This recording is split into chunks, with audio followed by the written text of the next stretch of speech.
Hey, good morning, Ben. This is Dr. Eden, Matt. Happy to join you guys. Good morning, Dr. Eaton. Dr. Reinhardt, are you on the phone line? I am, yes. Nice to see you again.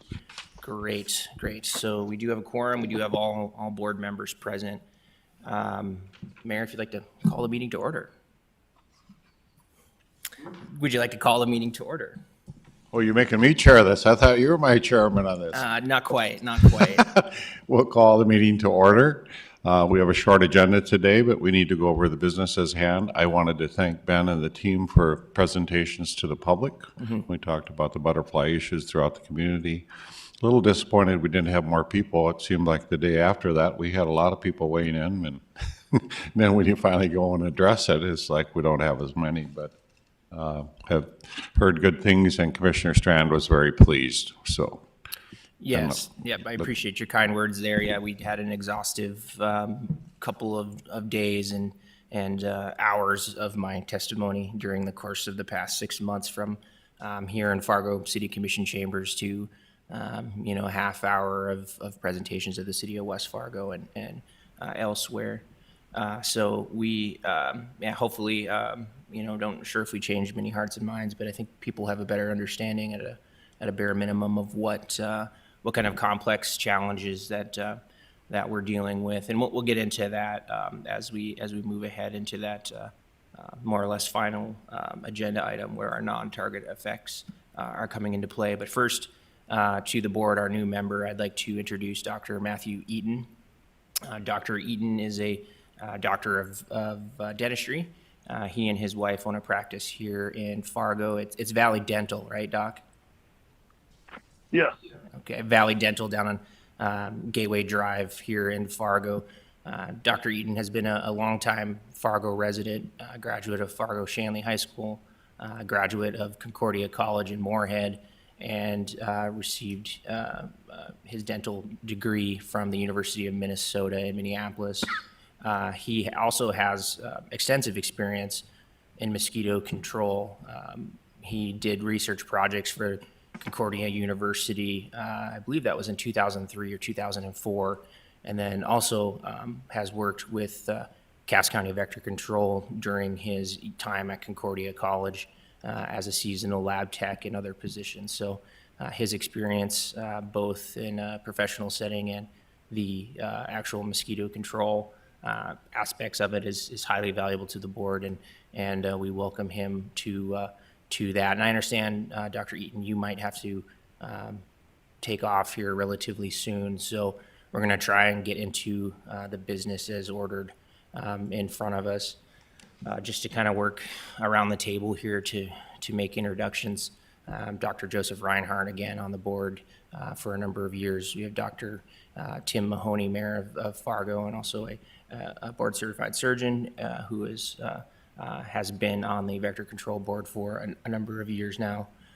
Cass County Commissioner Jim Capitan is here. He is our portfolio commissioner for Cass County government. He is newly elected to Cass County Commission and has been assigned this portfolio for public works and mosquito control. We're joined by Carter Woodley, who is Vector Control Supervisor. He has been with me since 2009 as a full-time employee and has been my right-hand man for the duration of our time together at Cass County Vector Control. And we have Mr. Rob S. Leeson, proprietor, owner, pilot of Airborne Custom Spraying, our contract aerial application firm. And of course, Lisa Shasky, our secretary for the Highway Department, who will be taking minutes for us. So moving into the formal agenda, and I've included Mr. Dow kind of in this discussion a little bit, so he might have some notes to chime in here. And this is in regard to the 3-year contract that we had previously with Airborne Custom Spraying. Has expired as of 2020. In past years, this contract language is actually fairly consistent, dating back, I believe, as early as 2012 or 2013. There are no real substantial changes to that. Again, each individual entity has a specific contract that is unique to each, municipality, Moorhead, Fargo, West Fargo, and so forth, between their entity and Airborne Custom Spraying. Our meeting packet today includes only the language as specific to Cass County vector control. And as the board, we're requesting approval of that specific draft contract as stated. There are, again, minor changes in terms of some of the language and, of course, somewhat of a reorganization from our contracted parties. But of substance, there's very, very little in terms of changes. And I'd like to discuss kind of some of the operational challenges and things and some of the changes that they've had undertaken. But for the time being, I'll yield to Mr. Dow. Yeah, I think you've pointed out the changes that we're seeing. We're looking at extending the contract for 1 year because it sounds like it'll be a good time after this year to go back to the drawing board and take a peek at if we want to make any permanent changes, whether we want to look at adding extra aircraft to the coverage zone or anything like that. So in all fairness to our contractor and the city of Fargo, city of West Fargo, Moorhead, Cass County Vector, we think it's best just to do an extension at this time that we're able to do under our contract. There was actually the ability to do 2 extensions, but we're just choosing to do 1 at this time, and then re-bid the process next year. And thank you, Mr. Dow. In our budget, is that to keep within our budget as we've had yearly? Yes, it does. There will be no changes in the pricing in the contract this year. And some of the things we're talking about for the next contract process is how much guarantee that's on the table. There's some pretty extreme carrying costs for our contractor to secure that they will provide service when called upon within the city of Fargo. And so those numbers are going to be discussed at that time, but that won't be till the 2022 contract. It's important for us, I think, to mention too. I pointed to the genesis of this current contract language. That was back in 2012 or 2013. At that time, we were dealing again with Airborne Custom Spraying, and their capacity was for 1 single aircraft. You go back even further to 2003, 2004, we were dealing with 1 aircraft that took multiple nights of application. So in that time, we went from the Skymaster, which is the pusher-puller prop one, the red and gray with the twin tails that we would recognize was our primary instrument for aerial applications or airborne customs. The Chieftain aircraft was brought online, I believe, in 2015 or thereabouts. And that's I always like to say it's ugly because it's yellow, and they always appreciate that over there. But that aircraft came online and permitted us to do applications in the course of 1 evening. As we've grown and Airborne Custom has come on board even better for us, they've now had the ability to bring both the yellow aircraft and the Chieftain and the Skymaster on station in 1 evening. So their capacity has grown irregard of the contract language that is currently specified. I think the main reason for the single year agreement is to again address the dynamics of some of the complaints and issues that we've had, especially in the last 2020 season. If we continue to lean on them and make demands of time frames and operational processes, we're really kind of moving the goalpost on them.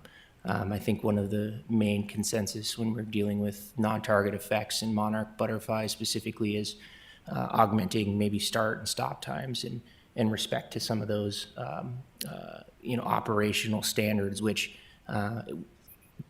poses significant challenges to our contractor. And I think for 2020, Mr. Asleason has been gracious enough to offer us this extension. But in all fairness, I think after the 2021 season, if we're to increase some of those operational bumpers or guardrails, we would need to adequately, address those via contract language as well. Okay. So we need a motion for this? Yes, there would be a motion to accept the 2021 Airborne Custom Vector Control Contract for aerial services in Cass County, North Dakota. And again, as a sidebar, individual contracts have been submitted to our partners in Fargo, West Fargo, and Moorhead for approval.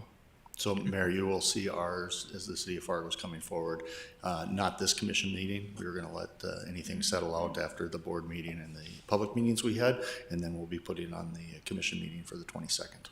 Okay. Was there a motion? Also move. Is there a second? I second. Any discussion? Commissioner Capitan, you have any questions about? I have one question I noticed that, what's the minimum altitude that the aircraft flies to get maximum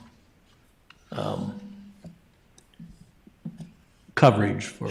Sure, and I'll yield to Mr. Asleason here, but there. You may need to click on your mic. Just press it so it's green. Thank you, sir. The label language has a couple different parameters. 100 feet is what we'd say for our go-to, but a lot of that depends on the meteorological conditions that evening, temperature, humidity. I would say most of our applications take place somewhere between 150 and 250 feet. And terrain obviously plays into that significantly as well. So like over the city would be probably a little bit higher than 100 feet, right?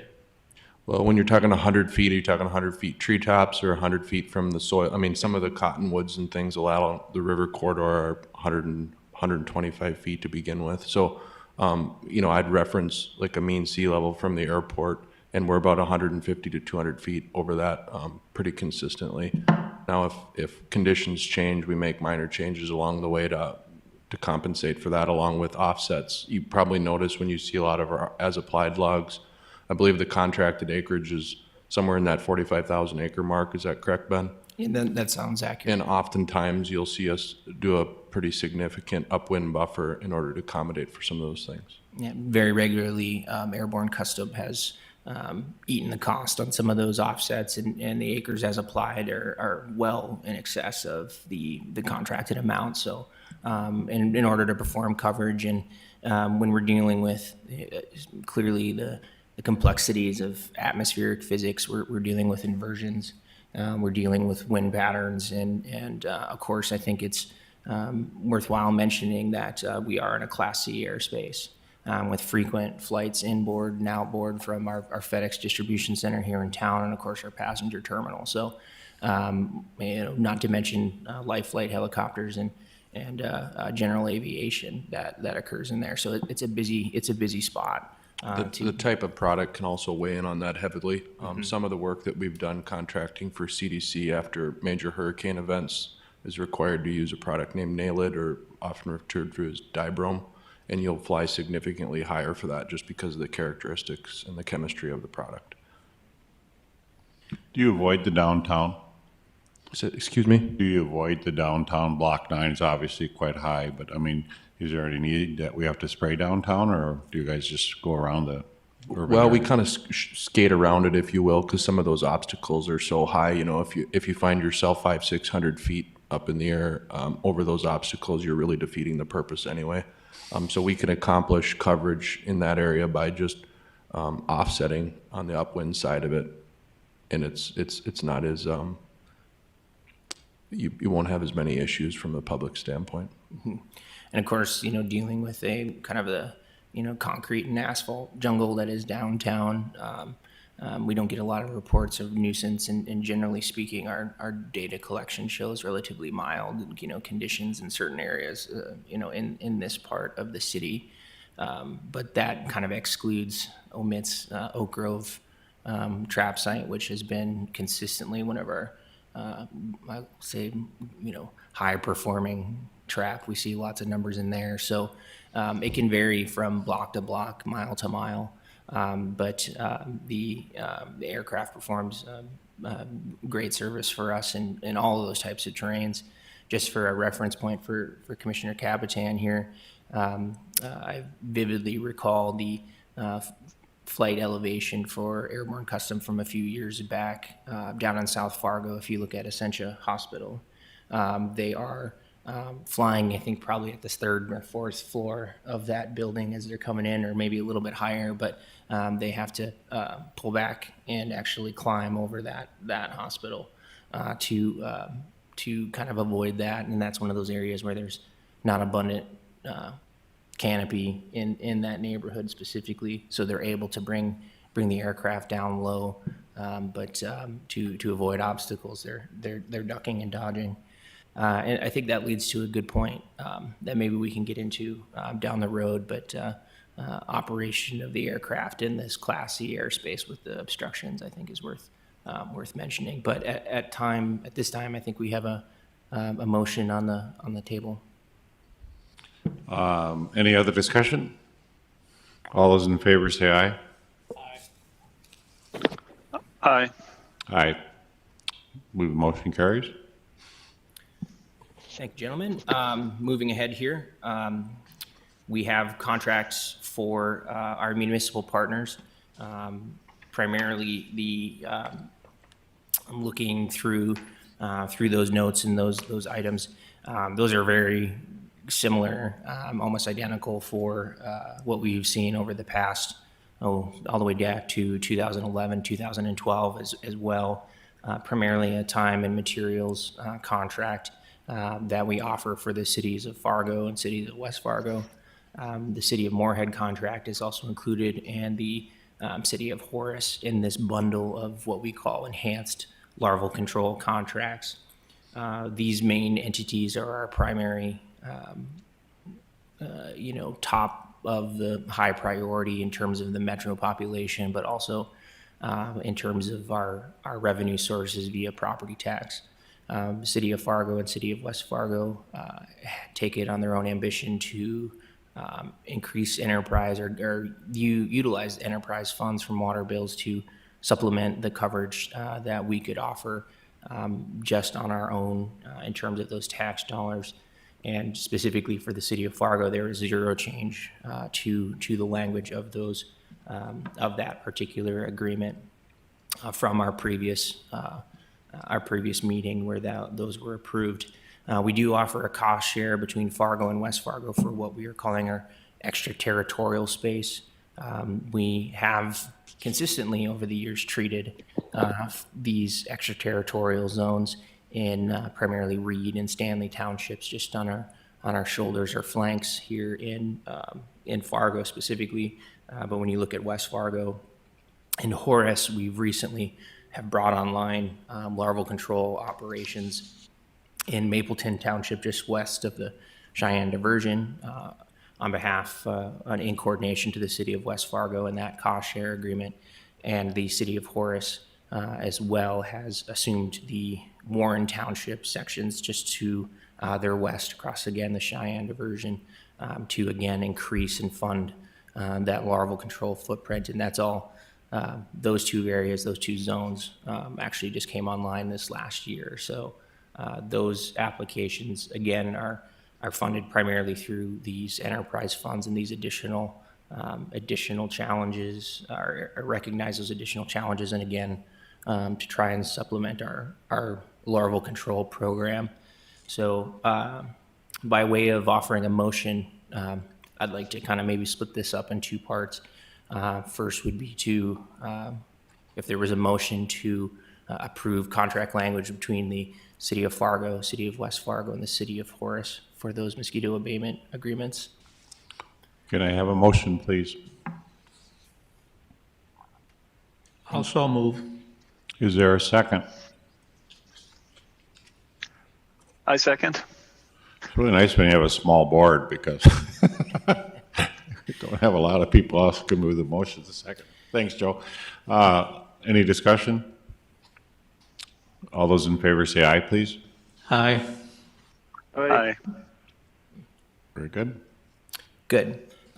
Moving on, I'd like to take an expanded view of the City of Moorhead contract and kind of discuss the specifics there.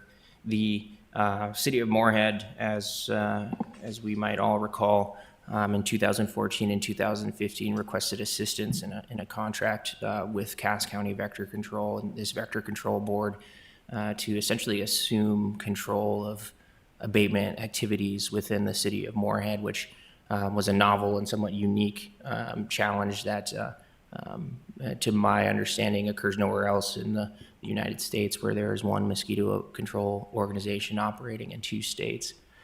During the course of that agreement, we had 2 one-year contracts that occurred in, I think it was 2015 and 2015, 16, and 17. And this most recent agreement was 2018, 19, and 20, and has since elapsed. The former Public Works Director, Mr. Steve Moore, who we thank for his service and his genuine attention to the objectives of the Vector Control District, had requested before his departure to take on a new position to offer a new agreement with the city of Moorhead, specifically an additional 3-year term with a kind of a increasing kind of inflationary budget over the next three seasons. Certainly, the events of 2020 have rose, a number of issues. And I think it's very clear that the folks in the city of Moorhead were particularly vocal in terms of their discomfort with both aerial spraying and general mosquito control operations. And unfortunately, we don't have anyone from the city of Moorhead in audience or in the gallery today. So I would recommend to the board one of 2 things. And my full voiced encouragement would be to sign or to authorize the draft language, draft number 1 with the city, draft number 2 with the city of Moorhead for a single 2021 mosquito abatement contract while they get their ducks in a row. I think if we were to sign a 3-year agreement, of course they are revocable and can be canceled at any time, but we're not quite sure in terms of the political will or facing some of the challenges over there. This contract is a relatively small part of our revenue, and we make essentially $0. There's no financial incentive for Cass County or the city of Fargo, whomever. We're doing this primarily as a courtesy and as an effort to essentially have a buffer zone for primarily like a large portion of our residents in Cass County. As far as I understand, before 2015, their mosquito control program had approximately 2 seasonal employees.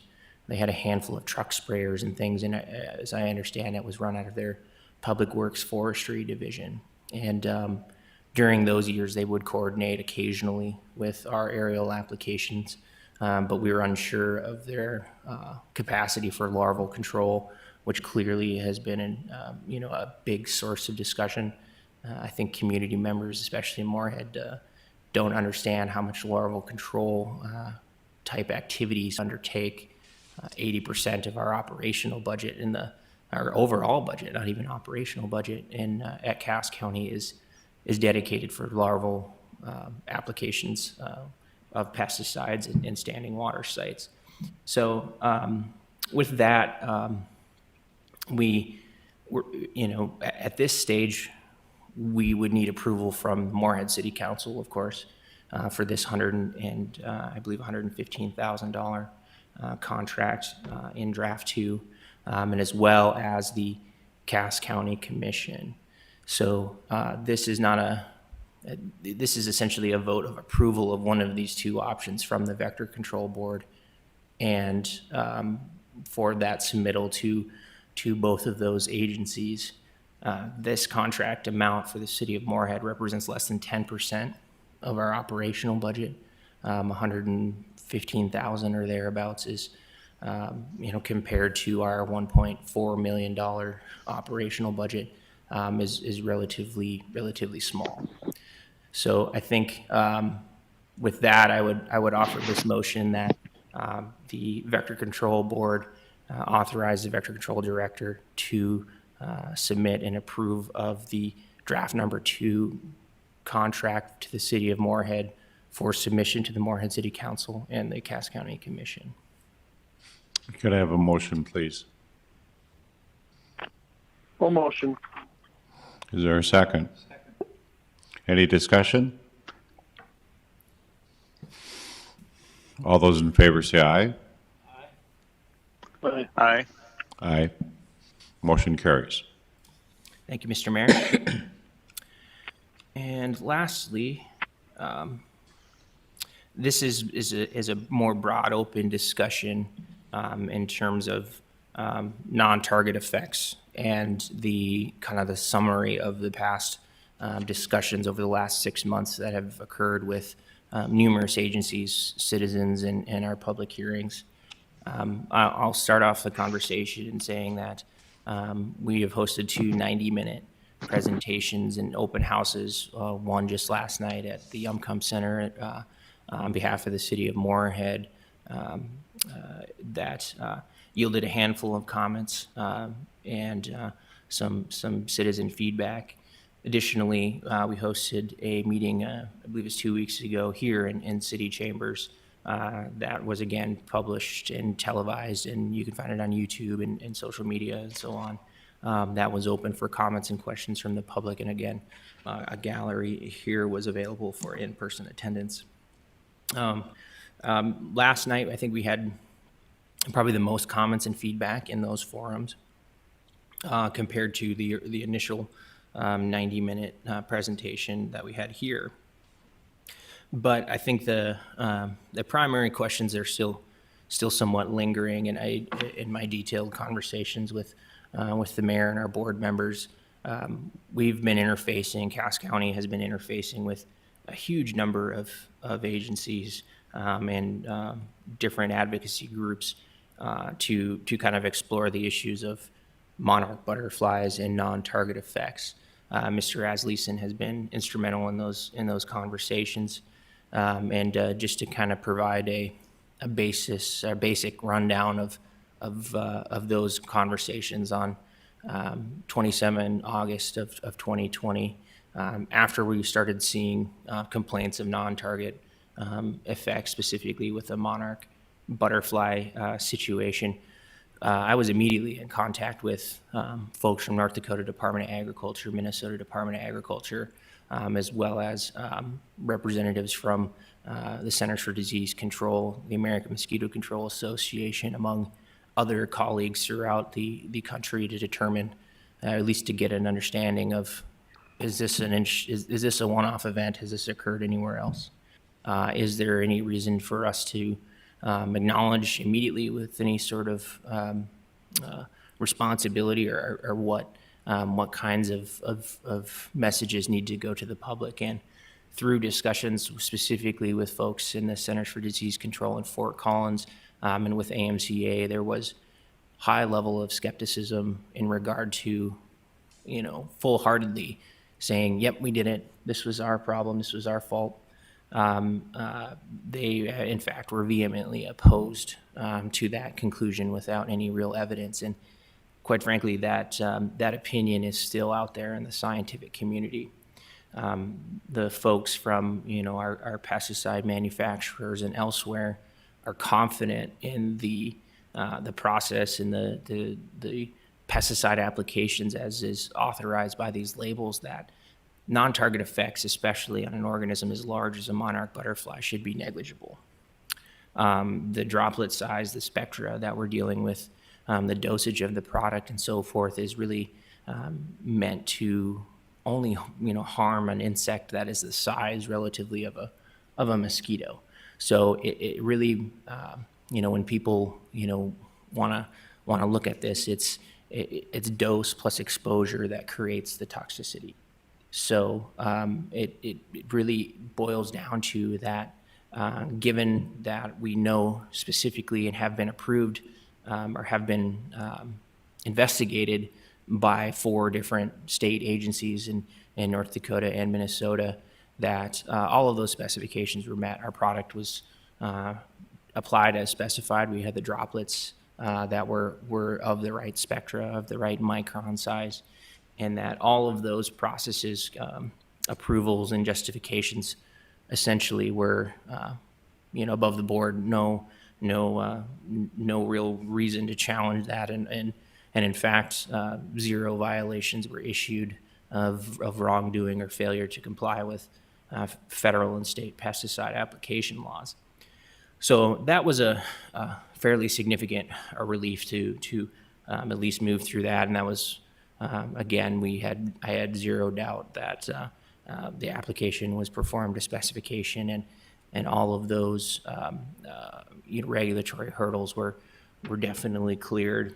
But in the past several weeks, we've been working specifically with North Dakota Game and Fish, U.S. Fish and Wildlife, folks from the American Mosquito Control Association, of course, Xerces Society, which is a advocacy group for invertebrate conservation and another wildlife conservation, and of course our partnering municipalities, Fargo, West Fargo, Moorhead, Horace, to fully kind of flesh these things out. And during those discussions, which are ongoing, again, I think the main task is to, one, identify, try and rule out any sort of freak coincidence. Again, the science and academia and other professionals in mosquito abatement are vehemently opposed to saying that this was a direct cause. We've more or less conceded that at this point. We don't find that is a position that Cass County is really going to be something that will carry water with our residents, and again, conceded that most likely there was some, if not a full effect there. But when we're dealing with these other agencies, really we've learned that there's a massive void of information when it comes to monarch biology, monarch behavior, and their flight patterns, and again, their toxicity to pyrethroid insecticides. So it is rather interesting. Mr. Asleason was on a call where we're with folks with their PhDs in entomology, asking us what we know about monarch butterfly biology, and folks saying, we need to identify some expertise in this particular field to look at that. Unfortunately, scientific literature is quite frankly absent when dealing with non-target effects. There are essentially no published papers to discuss this toxicity or non-target effects with monarchs, and the challenges that poses, leaves us with a kind of an open door. We're going to be, anything we would undertake in terms of an alteration of protocol or management practice that we have in Cass County would be essentially the first in the nation, perhaps the world, when we're dealing with conservation of these of any sort of non-target organisms. These discussions with U.S. Fish and Wildlife and others are kind of aimed to determine what best management practices ought to be in place, and where. Monarch butterflies are pretty uniformly found throughout the United States, but our position in the so-called flyway for those migrating butterflies offers us a unique opportunity, or maybe a unique challenge to look at this. And to date, we really haven't come across anything that has been revolutionary. There generally is no consensus, again, on cause. There generally is no consensus yet on moving forward what kinds of best management practices might be useful. But clearly, I think Mr. Asleason and I have discussed at length, along with Mr. Woodley, some options that are on the table that would permit us to at least essentially have a plan B when it comes to these applications. So with that, I would pose to the board for some open for some discussion. I know Dr. Reinhardt and I had been in conversation in that early part of September, specifically when this issue blew up. I'm not sure if the board is aware, but we were in People magazine, a Canadian broadcasting company, ran this story. Obviously, local news outlets were voracious in showing their one image of dead monarchs, but we definitely have very limited knowledge of what scope, scale, or range these things. The monarchs were, harmed, or this event occurred across. I think the echo chamber of the social media fascination really got to a fever pitch. Quite frankly, to conspiracy level kinds of things, where folks were sure something was wrong, or we're definitely challenging the ethics of mosquito abatement districts in general. So, but I think with our discussions, we've hopefully proved many of those things wrong. But moving forward, my primary point of discussion is we don't know what's going to happen in August 2021. I can't tell you specifically what mosquito counts are going to be like, whether we're going to need an application, whether or not we're going to have West Nile positive mosquitoes, birds, or humans. So I would caution the board and others to, yield to, that fact that under where we're standing right now, we do not have a clue on whether or not these products will be applied at that time frame. And if we are under that operational standard, or we're into that snap count, so to speak, certainly we will have discussions, and these authorizations for aerial or ground spraying will be, again, as always, requested of each entity to approve on. So there is options for vetoes. There is options for opting out if a city were to not want to engage in this into an aerial application. But I think it's too soon to say whether that's going to be even a possibility, because we don't know what will happen. And with that, I'd like maybe just to start things off, Dr. Reinhardt, would you have any commentary for us today? Yeah, you said Xeres Society has been involved? Yes, sir.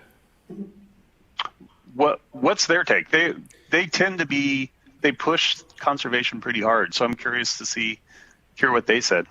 Well, I have had limited discussions with, and this is kind of secondhand knowledge from our colleagues at AMCA.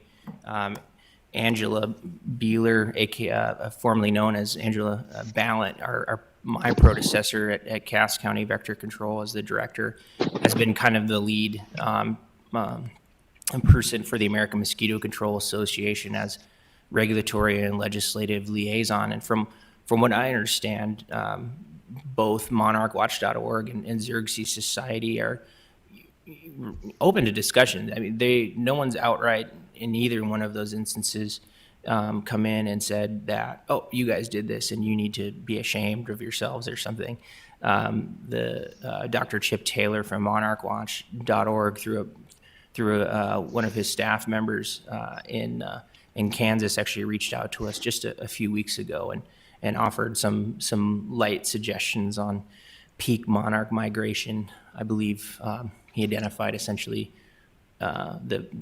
from his understanding and years of experience, the peak monarch migration in Fargo and Cass County should start around August 25th and end September 5th. We know that's a relatively narrow window, and that's not all inclusive of all migration. It's important to note that there were larval or caterpillar monarch butterflies in the Red River Valley during our application on the 26th, and we have sprayed numerous times in that same interval, both for nuisance and West Nile reduction. As far as I'm probably mispronouncing it, Xerces Society, those folks have, from my understanding, have kind of sat back and listened and understand through the laborious justifications that we have made, our population modeling, our thresholds, our trap collections, really have passed the sniff test for most of these organizations. And to quote the Centers for Disease Control, we were in, quote, a tough spot. So there has been no posturing from those folks. And from my understanding, the Xerces Society has basically, said that, well, we didn't have a whole lot of options and that they wanted to work with us in mosquito control in general so that we can pose as a unified front. As far as I understand, they're acknowledging the necessity for both public health mosquito control operations and also the nuisance control that I think was the main issue here. So at this stage, limited feedback, but again, we have a conference call scheduled for the 11th of March that I'm going to participate in and hopefully provide some information. I will say that I have been asked to work on these best management practices with AMCA and others, but upon my own ambition, I've decided that that probably is the wrong move for our colleagues having my name attached to such document. But as an informal advisory role, I have agreed to at least provide some information. Joe, did you have some comments? Does Monarch Watch have a model? Do they model their migrations, or is it just best guess? There's a lot of citizen science type. Yeah, I know those. Things. Yeah. Journey North is another one that we have not contacted or they've not reached out to us directly. That has these citizen science projects that both document larval, or caterpillar sightings, and again, adult and migratory type patterns. But to my understanding, there is no model, there is no definitive established understanding of when monarch butterflies are on the move. One of the big questions have been, were these third, fourth generation monarchs that were destined to die? We know that there are multiple generations that occur in a season, and the fourth or fifth generation is the one that is migratory. So generation 1 flies up from the Gulf Coast in parts of Mexico and elsewhere in the southern United States. Generation 2, 3, and sometimes 4 feed on milkweed in the northern plains and elsewhere up into Canada and the Shield region. And then that fourth or fifth generation is the one that has the journey all the way down to the Gulf of Mexico. That was one of the big, issues that remains unanswered. We had, at the time, I didn't quite have the frame of mind to go and collect specimens. There are some, in consultation with our general counsel and others, we don't know if, we're obliged to provide that kind of evidence against ourselves. If that was the case, there are third-party, U.S. Fish and Wildlife, North Dakota Department of Ag that have the capacity to grab those samples and so forth. So those agencies really are the investigatory setting, and we are not a research institution, so we can't really address that, nor as I feel we should, kind of dig our own grave in those instances. But to date, there is no model, there is no even really understanding of how widespread this event was, and actually number of individuals that were removed. A single social media post gets repeated and reposted dozens, if not hundreds of times. That is not exactly a census of what was lost. So you're saying there's 4 or 5 generations of social media? Is that what you're telling me? Oh, yeah, at least, I would say. We're talking I think that you've done great presentations on education, and been also we talked about it and presented to our commissioners as well. And I don't want Commissioner Capitan to get piles of social media posts this summer as this goes on. But I think the lesson we learned, probably we'd have to have some thoughtful discussion about in the time in which there might be a migration going on of whether they're going to spray or not. And you need certain conditions to spray and certain weather conditions as well. So sometimes there's short windows in which we can spray or not spray. But I think the public needs to know that you've thoroughly investigated this, gone through this in great detail.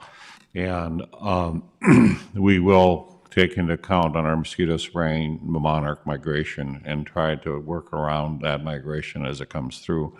Appreciate, Ben, that sometimes it's not easy science to figure out exactly when they're in the midst of that, or to your point, is the fourth generation dying and the fifth generation coming out? We just happened to spray and they fell to the ground. But what the public thought was you sprayed, next day all these monarchs were dead. So that was pretty good evidence to the community that that happens. And I can tell you in the COVID, we've learned rumors, different things all get out there on media and kind of get their own followings and people who believe or don't believe.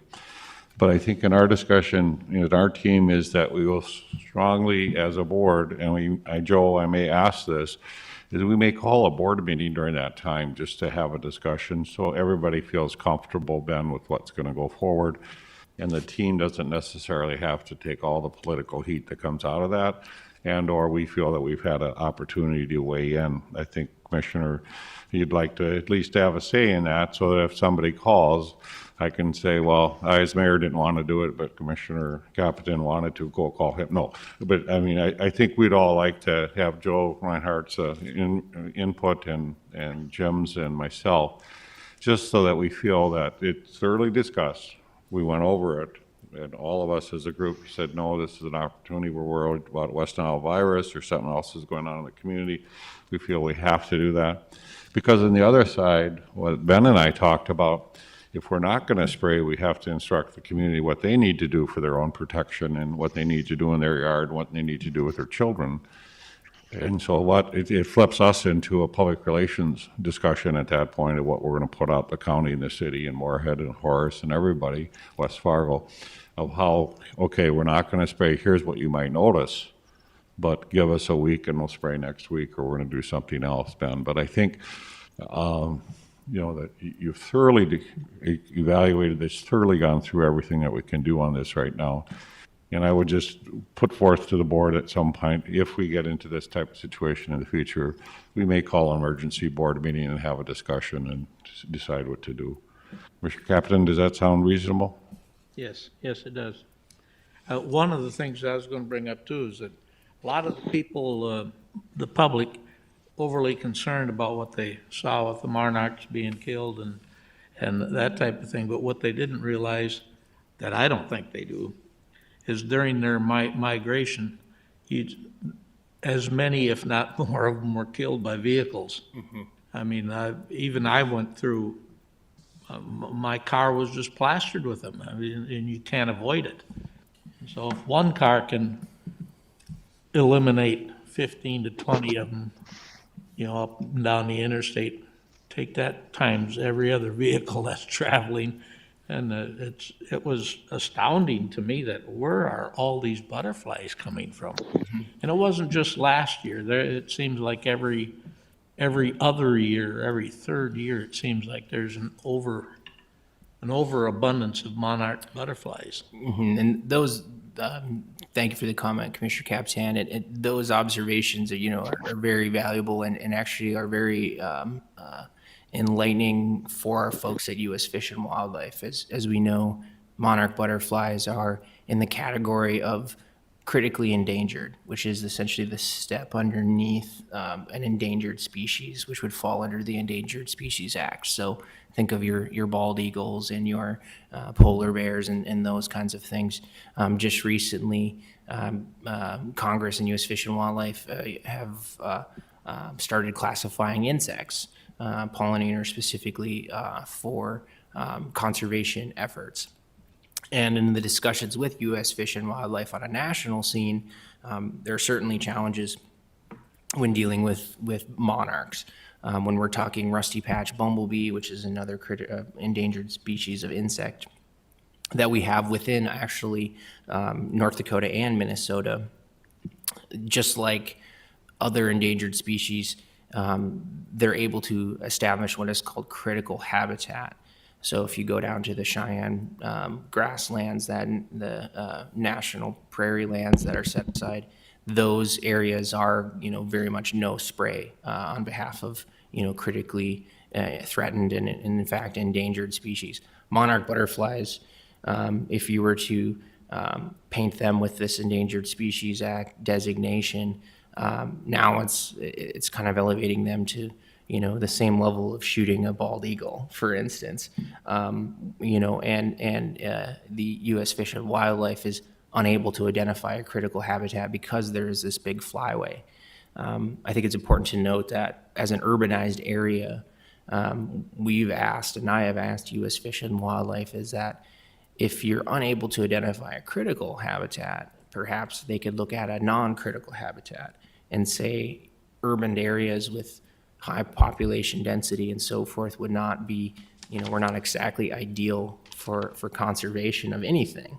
By their own admission, U.S. Fish and Wildlife is, perplexed by saying, are we supposed to, provide a Endangered Species Act violation, which I think each unlawful take is the term, can have fines into the tens of thousands of dollars. We'd like to stay away from that, Ben, if we could, yeah. I have to excuse myself. I have a meeting on a call. I have to go through here. Sure. Commissioner Captain, if you could proceed to run the rest of the meeting. I think we're close to the end We're pretty anyway. much wrapped up. Yeah, but if, or are you done with your discussion? I think so, unless any of the board members, Dr. Eaton, if he's still online, or Dr. Reinhardt, did you have any comments? And we'll close after Okay. any additional comments. Yeah, after grilling you about monarchs, my follow-up is, Ben, you're doing a great job. I think we should just let Ben and Carter do what they're doing. And I agree that if we have to make decisions in late August about a aerial application, I would be more than happy to be part of that discussion. I thank you very much for that. I'd remind the public, we do have a website that had those two presentations, and it should be able to watch if you want. They're nicely done. We went over the Monarch issue and gave a lot of data and a lot of information. So for the public, it's a great presentation. And if there's no other business, I would take a motion to adjourn. So move. Is there a second? Second. We are adjourned. Thank you very much, everybody. Appreciate it.